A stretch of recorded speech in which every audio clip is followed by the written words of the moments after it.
안녕하십니까. 글로벌 모니터 안근모 편집장입니다. 국제금융시장의 최신 이슈를 시각적으로 한눈에 휙 둘러보는 휙 서비스입니다. 이번 주 최대 이벤트는 제롬 파월 미국 연준 의장의 잭슨 홀 연설이죠. 테이퍼링 신호를 더욱 강력하게 발산한다면 정말 금리는 뛰어오를까요? FOMC 위원들 대부분이 연내 테이퍼 개시를 원한다는 사실이 지난주에 확인됐음에도 불구하고 미국 국채 10년물 수익률은 이렇게 계속 낮게 깔려 있습니다. 200일 이동평균선 아래로 다시 밀려 내려가 있습니다. 델타 변이 때문일 수도 있겠죠.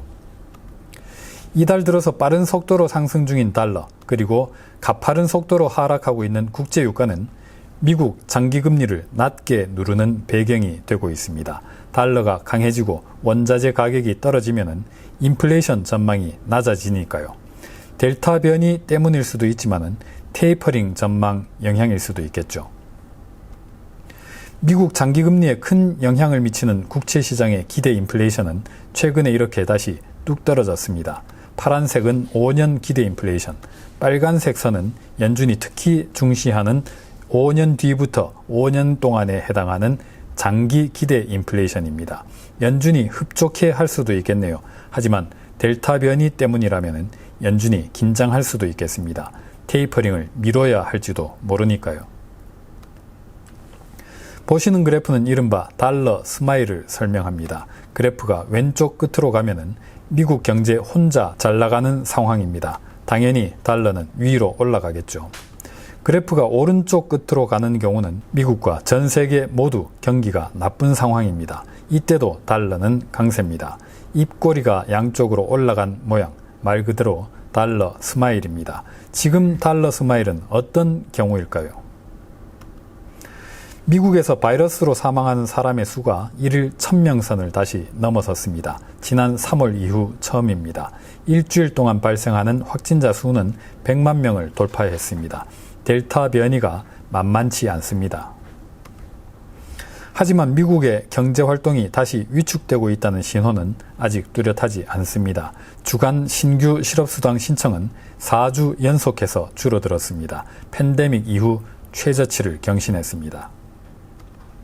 이런 상황에서 미국의 실질 시장금리 10년 만기 물가연동 국채 수익률은 이렇게 가파르게 상승하고 있습니다.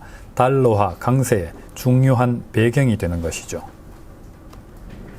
다시 한번 달러 스마일을 살펴보겠습니다. 달러는 지금 왜 강한 것일까요?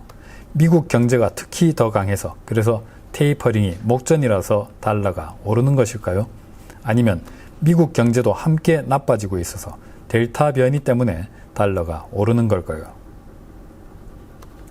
어쨌든 달러 강세 덕분에 또는 달러 강세와 더불어서 원유 가격은 이렇게 떨어지고 있습니다. 다른 원자재들도 비슷한 추세입니다. 인플레이션 압력을 줄여주는 흐름이죠. 보시는 그래프는 미국 연방기금금리 선물시장 가격에 반영된 금리 인상 전망입니다. 2023년 2월까지는 0.979, 거의 한 차례 금리가 인상돼 있을 거라고 보고 있습니다.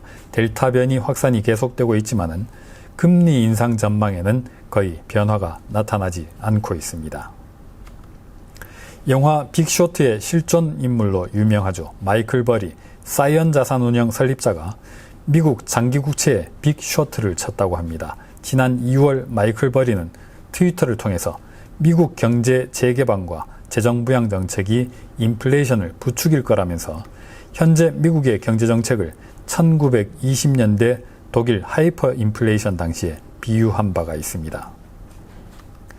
보시는 그래프는 마이클 버리가 풋옵션 2억 8천만 달러를 걸어놨다는 바로 그 미국 장기국채 ETF입니다. 빅쇼트를 친 게 지난 6월 말 기준이긴 한데 지금은 매우 위태로운 상황입니다. 이렇게 50일 이동평균선이 200일 선을 뚫고 올라가는 골든 크로스가 발생했습니다.